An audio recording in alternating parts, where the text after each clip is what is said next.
Domingo de Páscoa, nessa manhã, vamos refletir sobre o verdadeiro sentido da Páscoa. E nós precisamos realmente, nesse tempo, refletir sobre o que representa esse dia, o que representa a vida do nosso Senhor Jesus Cristo. O texto que vamos basear a nossa mensagem é João 12, 27.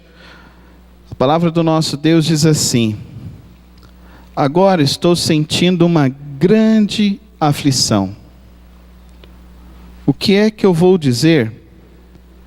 Será que vou dizer, Pai, livra-me desta hora de sofrimento? Não, pois foi para passar por esta hora que eu vim.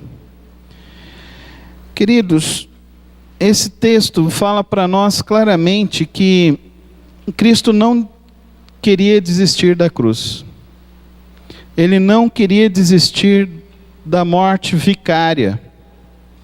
Ele sabia de todo o sofrimento.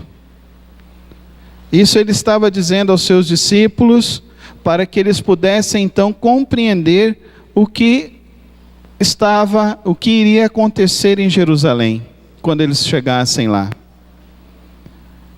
E às vezes nós queremos uma vida cristã sem sofrimento, sem problemas. Às vezes nós queremos seguir a Deus e a gente quer que tudo dê certo e que nenhum problema atinja as nossas vidas. Mas o nosso Senhor Jesus traz para nós uma lição muito, muito grande. Compreender o porquê a gente vive. Ele compreendeu, é para essa hora que eu estou vivendo. E lembrando do irmão Reinaldo, me lembro um dia à tarde que eu estava lá visitando ele, ele virou e falou assim: pastor, eu quero que Deus seja glorificado nessa minha doença.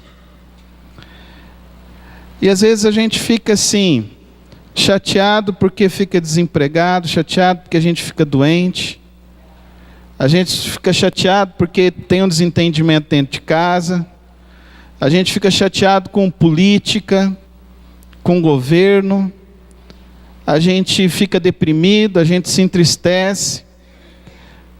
O Senhor Jesus tinha um motivo muito profundo para entrar em depressão, mas Ele diz, é para esta hora que eu estou aqui. Eu queria que você, nessa manhã, refletisse realmente sobre a sua condição de vida, sobre o seu propósito de vida, sobre o seu encorajamento, e que você pudesse dizer, é para isso que eu estou aqui. É para esse momento que eu estou aqui. A gente vive uma era de gente, de coitadismos.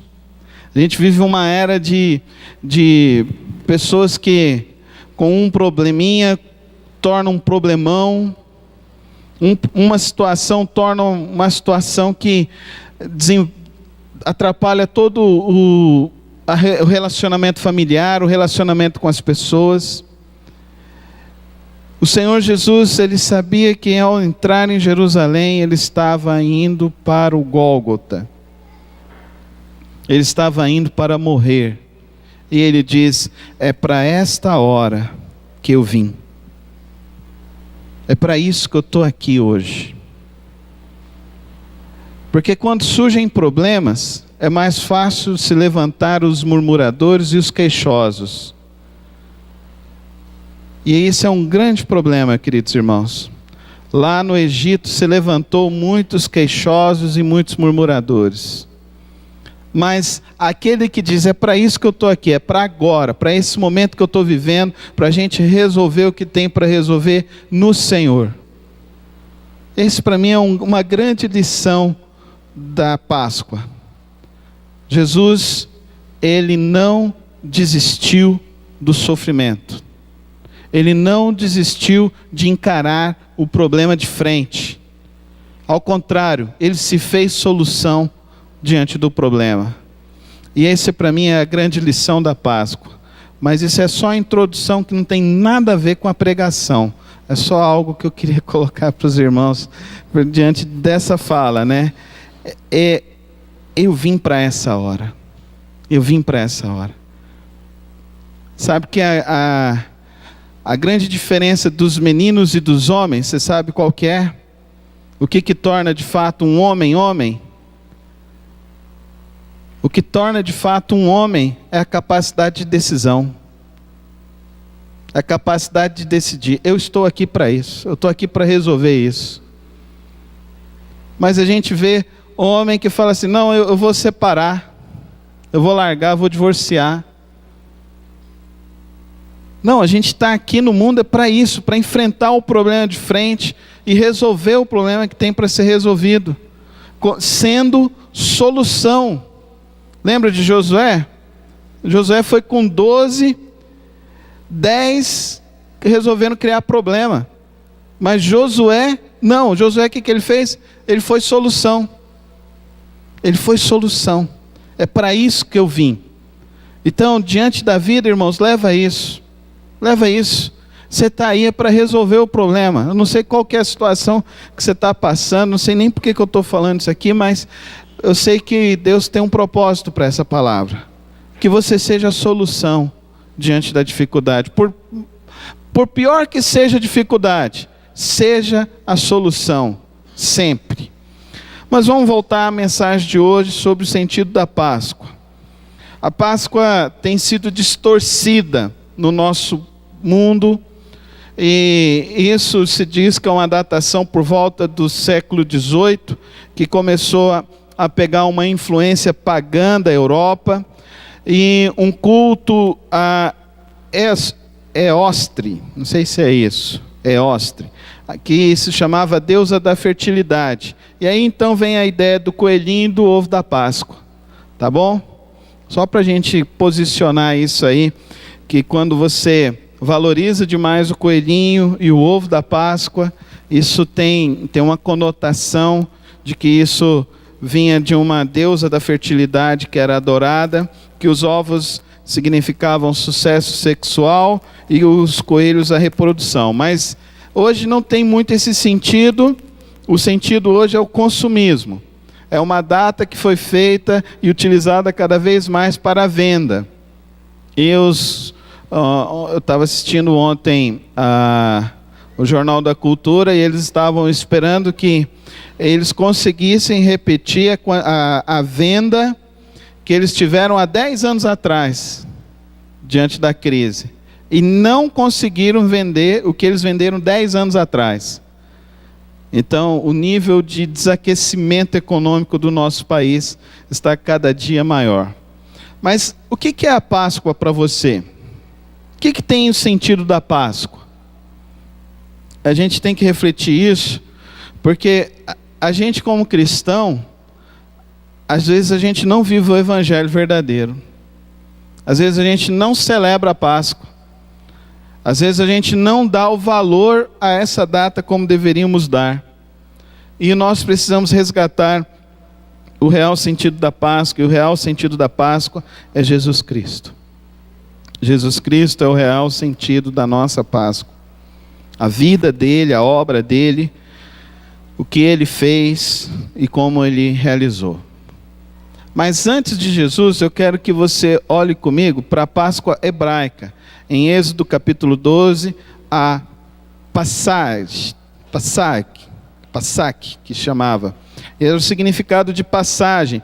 Naquele dia, antes deles serem libertos de todo o Egito, então Deus deu uma ordem a Moisés para que ele transmitisse a todo o povo. E era para o povo se reunir nas suas casas, e era para eles pegarem um novilho sem manchas, e tirasse o sangue e passasse nos umbrais das portas. Porque à noite o anjo da morte passaria, e as casas aonde não tivessem os sinais, então ele iria ceifar a vida do primogênito daquela casa. Naquela noite, então, eles tinham que comer o quê? Eles tinham que comer o carneiro e não podia sobrar. Eles tinham que comer esse carneiro com o pão sem fermento, e eles tinham que comer ervas amargas. As ervas amargas era no sentido de arrependimento por se viver longe de Cristo, por se viver longe de Deus. Era um pedido de perdão. Esse cordeiro sem mancha significava pureza, perdão. Então a Páscoa judaica, ela entrou como um sentido de uma comemoração perpétua para o povo judeu, para se lembrarem sempre da libertação que Deus havia dado quando eles eram escravos no Egito. Agora, o interessante é que hoje, ao invés de ervas amargas, a gente quer comer chocolate. Hoje, ao invés da gente preparar um cordeiro, às vezes a gente quer comer o peixe, o bacalhau.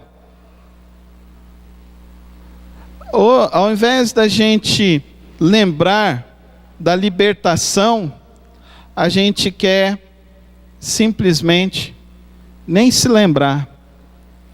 Vocês fizeram um almoço de Páscoa? Vocês fizeram uma comemoração ao Cordeiro? De fato, essa é a grande comemoração para o povo de Deus.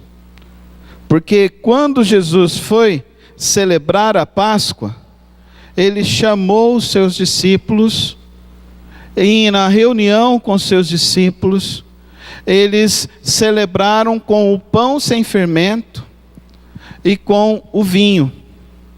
E ali naquela mesa de comunhão, Jesus então deu a eles 2 elementos para que eles não se esquecessem mais. Os elementos então agora seriam o pão e o vinho. O pão simbolizando ele, Jesus agora, como o Cordeiro Pascal, sendo entregue e imolado, sem manchas e sem pecado.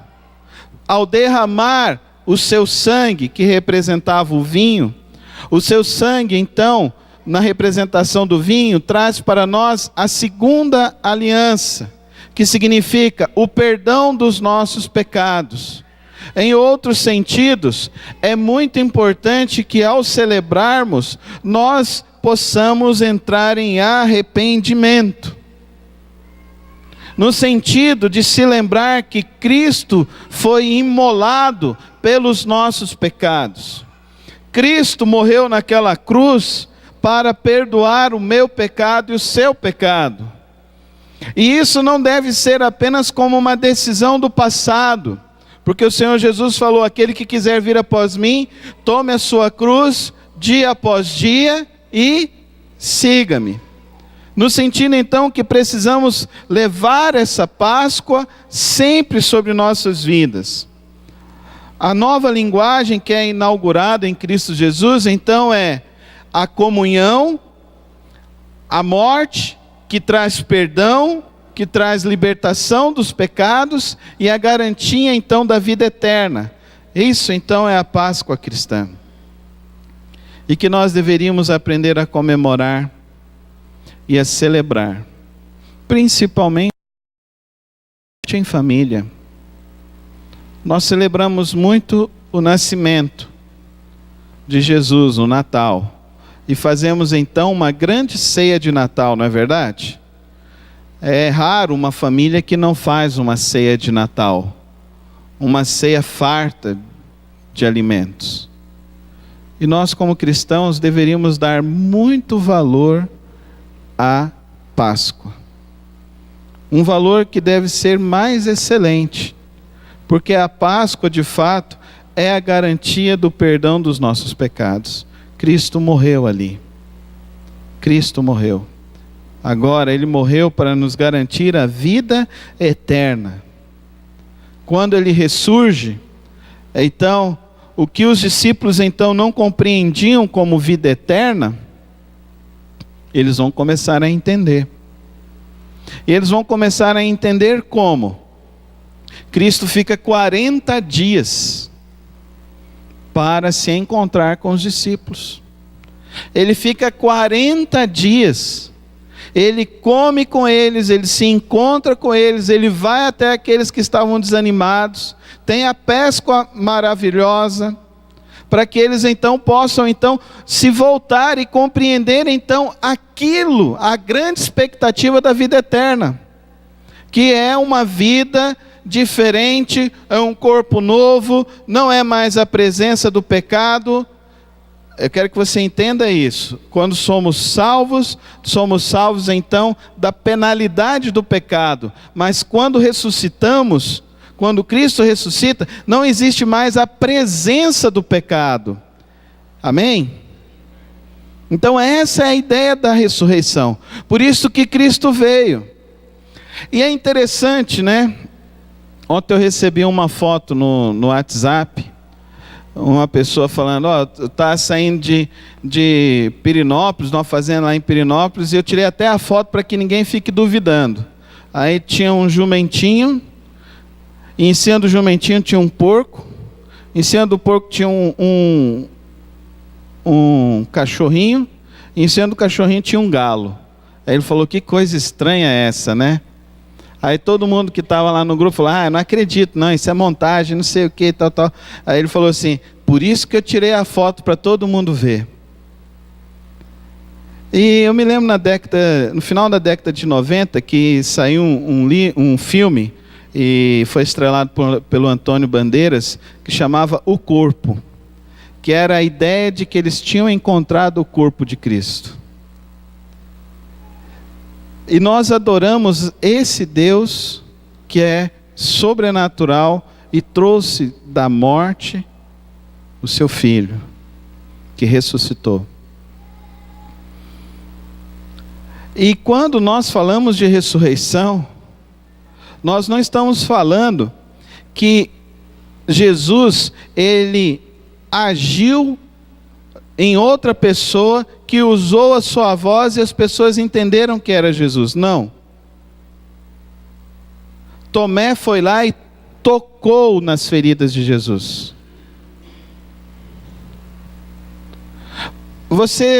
A gente é daqui do interior do Goiás, então a gente tem algumas coisas que a gente carrega dentro da gente, não é assim? Por exemplo, você está com tosse? Não. Queima o açúcar, coloca uma casca de laranja lá, joga uma água que vai sarar essa tosse. Se você quiser ficar livre mesmo, coloca um dentinho de alho. Não é assim que as pessoas falam? E não é assim que a gente faz? Porque antes a gente não tinha dinheiro, agora a gente tem dinheiro, a gente vai na farmácia e compra um xarope, né? Porque antes não tinha, a gente fazia assim. Então a gente ouvia o testemunho de que isso curava, e a gente acreditava. Agora hoje as pessoas não querem acreditar na ressurreição de Jesus. Na ressurreição de um corpo diferente. É o corpo que nós vamos ter. E Jesus, ele apareceu. À noite eu vou falar um pouquinho mais sobre isso. Mas ele apareceu primeiro a quem? As mulheres. Então, por isso que eu não sou feminista, não gosto da doutrinação feminista. Porque o Evangelho é o poder de Deus para a salvação e para a libertação. Jesus apareceu primeiro para quem? Os maldosos vão falar. Apareceu primeiro para as mulheres, porque se aparecesse para os homens, eles iam ficar calados, né? Então foi para as mulheres para que elas pudessem contar para todos. Mas ele apareceu primeiro às mulheres. Mas por outro lado, elas foram mais obedientes. Ele apareceu num corpo transfigurado. E ele peregrinou esses 40 dias depois da ressurreição para mostrar então a importância desse evento da ressurreição. E é triste hoje em dia as pessoas falarem, porque eu ouvi a minha avó falando, meu avô falando da boca de alguém. Queridos, não, isso é demônio. Isso é demônio. Isso é demônio mesmo. A Bíblia não diz que ele anda ao derredor buscando a quem possa tragar? E a palavra de Deus nos esclarece que quando Satanás foi expulso, a terça parte do céu veio embora com ele. Então imagina quantos que foram expulsos.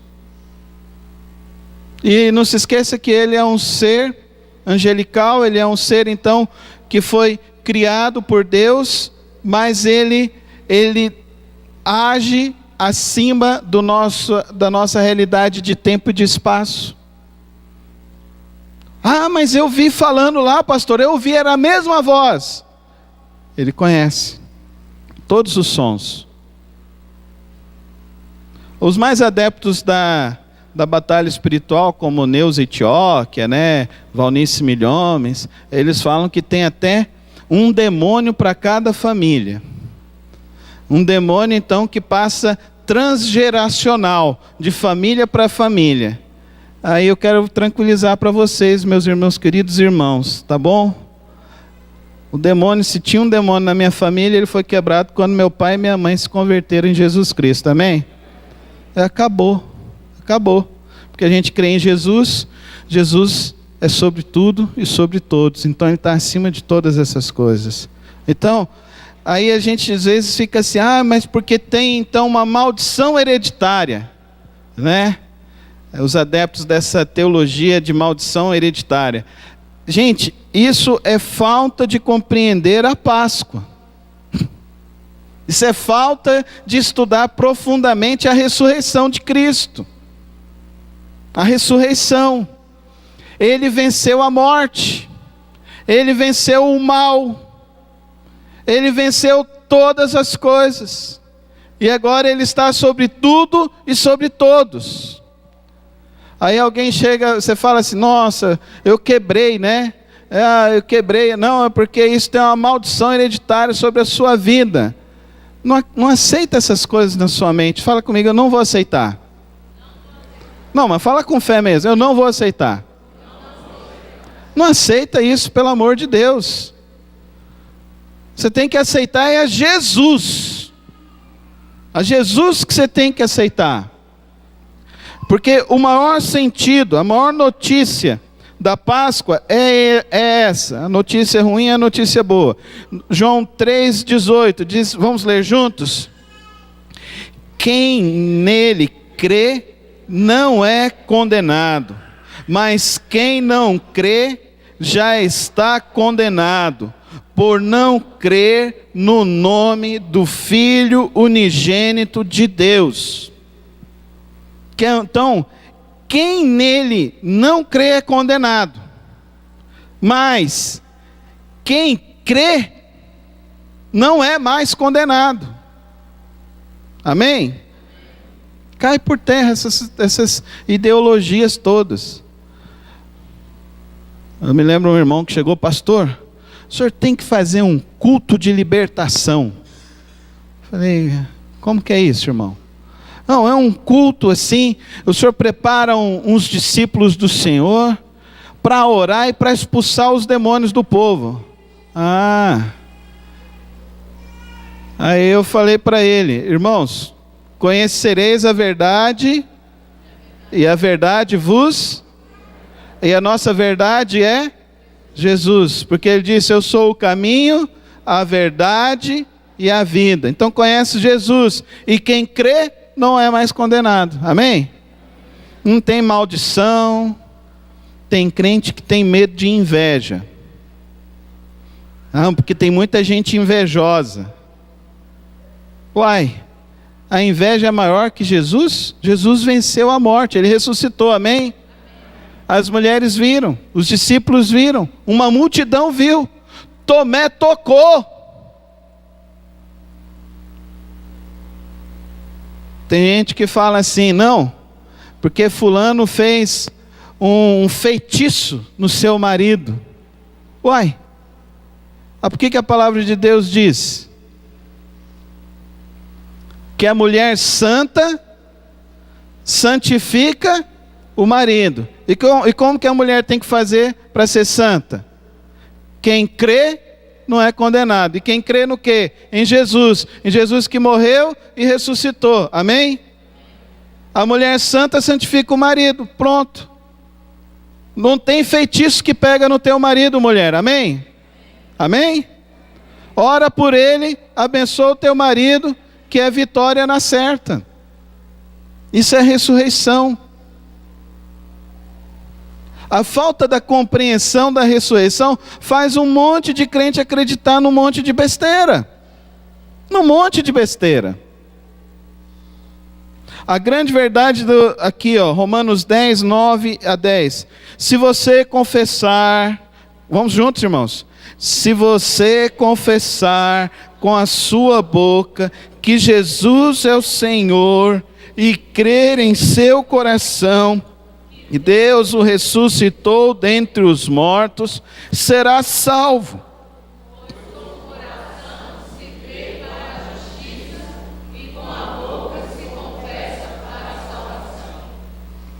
Então, não tem que fazer campanha, não tem que fazer nada, é só crer, é simples assim, amém, irmãos?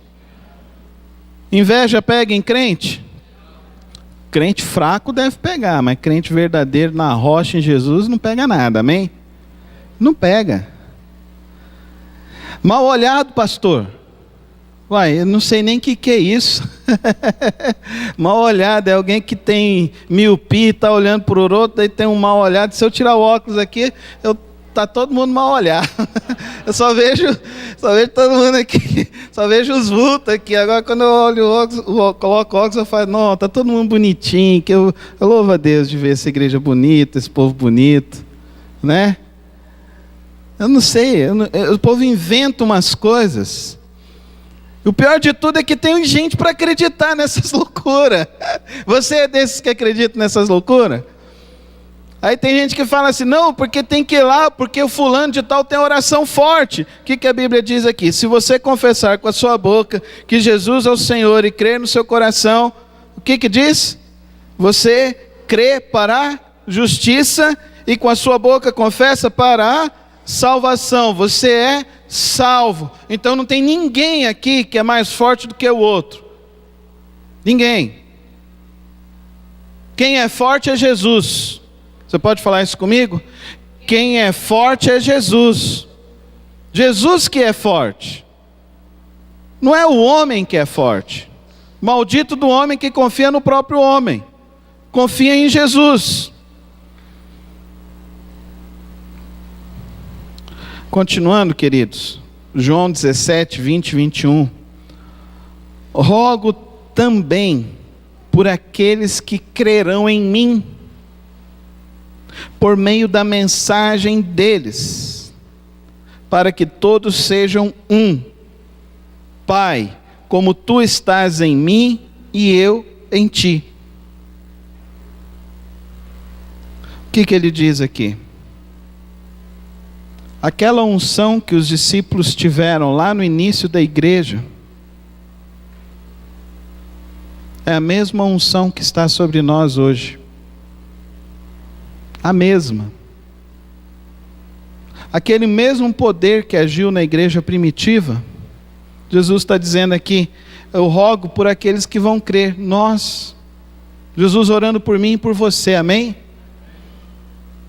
Eu acho esse texto fantástico, irmãos. Esse é um dos textos que eu acho mais maravilhosos, que eu acho que todo cristão devia, assim, decorar mesmo. Decorar, internalizar esse texto. Jesus orou por mim. Sem mesmo eu ter nascido. Sem mesmo eu ter existido. Ele já orou por mim, para que eu estivesse com Ele e com o Pai. Na mesma ligação espiritual. Aí tem sentido alguém querer se achar melhor do que o outro, espiritualmente dizendo? Alguém se achar maior do que o outro? Por isso que a gente não tem que ter essa ideia de estratificação, de clericalizar o relacionamento com Deus.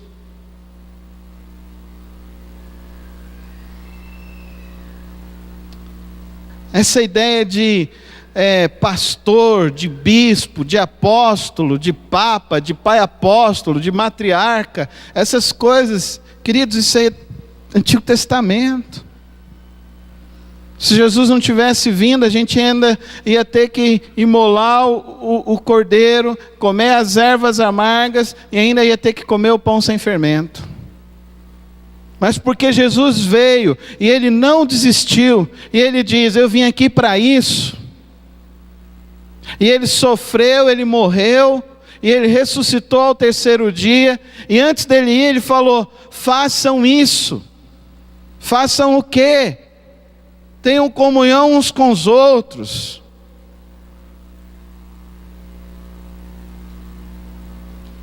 Queridos, a Santa Ceia é a reunião da família. A Santa Ceia é você reunido na sua casa e você dizer ali: Senhor, Jesus, Tu és o Rei sobre a nossa casa. Amém? Tu és o nosso Senhor aqui dentro do nosso lar. Tu reina aqui. Nós confiamos em Ti.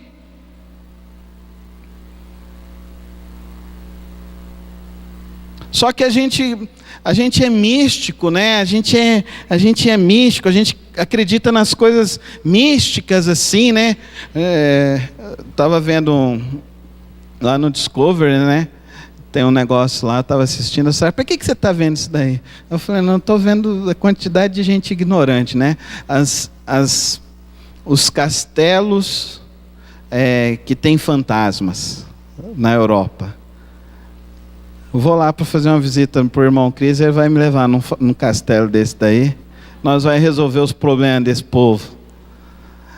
Aí diz que tem um castelo lá na Itália, irmãzinha. Achei lugar lindo assim, tal.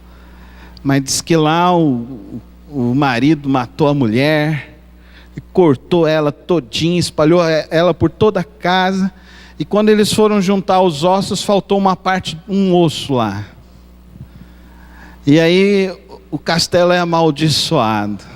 Aí o povo escuta a mulher cantando lá dentro. Aí diz que tinha um povo lá, e é um negócio de sugestão fortíssima, né? É um negócio de sugestão isso. Aí foi um grupo lá, saiu o grupo todo correndo, fugindo, porque a mulher tinha gritado: ai! E o povo falou: não, a gente machucou ela, vamos embora. Aí agora ficou vedada as visitações. Diz que era um grupo mais de 30 pessoas, porque é uma questão de sugestão, né? É aquele negócio, né? É o tal do culto da libertação, né? A pessoa já fica sugestionada. A pessoa já entra e fala: na hora que vai aparecer, na hora que vai cair, na hora que vai ter um negócio. Aí a pessoa já fica sugestionada. Jesus não fez nada disso. Ele ressuscitou, Ele sentou, comeu com as pessoas, conversou na caminhada com os discípulos. Ah, pastor, mas Ele passou a parede. Passou a parede mesmo. Mas antes dele passar a parede, Ele sentou com eles e comeu com eles.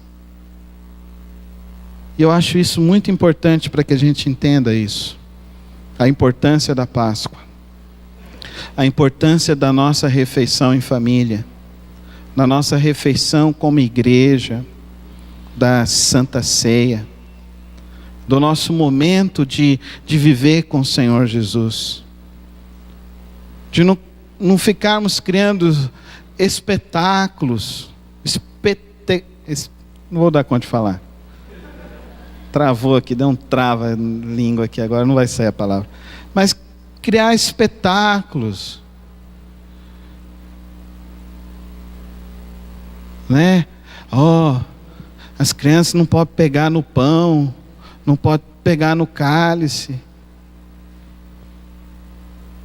Porque, é o corpo de Cristo. Gente, vocês...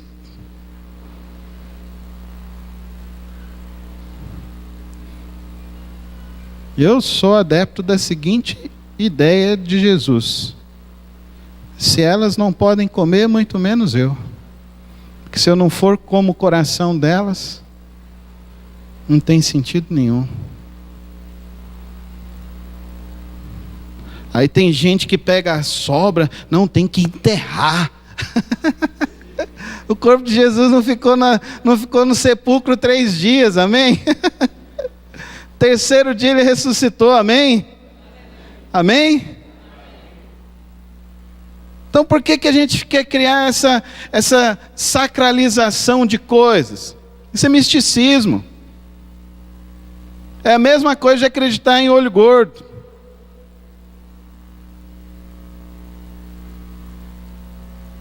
A mesma coisa de acreditar em inveja, em agouro, acreditar em feitiço, macumba.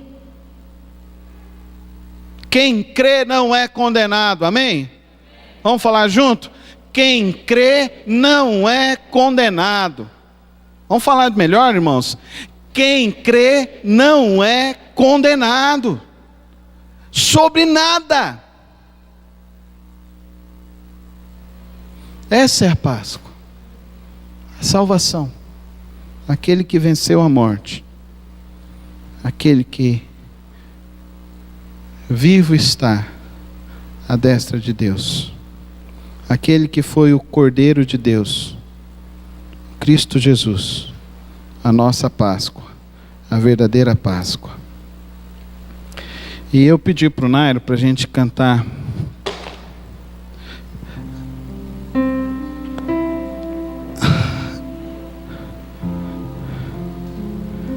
Seja bendito o Cordeiro, que por nós na cruz padeceu. Seja bendito o seu sangue, que por nós pecadores verteu. Alvo mais que a neve, alvo mais que a neve. Ele veio nos salvar. Ele veio perdoar os nossos pecados. Ele veio quebrar a maldição. Ele veio quebrar as imposições. Ele disse: eu vim aqui para isso e estou aqui para cumprir. E que nós possamos sair daqui levando a Páscoa de Jesus. E que nós possamos aproveitar a Páscoa e dizer o que ela representa para nós. Vamos ficar em pé, vamos louvar ao nosso Deus. Seja bendito o Cordeiro, que na cruz por nós padeceu. Seja bendito o seu sangue, que por nós pecadores verteu.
lavas também, ó Jesus. Lavas de todo pecado. Que maravilha esse amor, pois que mais alvos que a neve, o teu sangue nos torna, Senhor. Alvos mais que a neve, alvos mais que a neve, pois em teu sangue lavados nós temos perdão do Senhor. Alvos, alvos mais que a neve, alvos mais que a neve, pois em teu sangue lavados nós temos perdão do Senhor.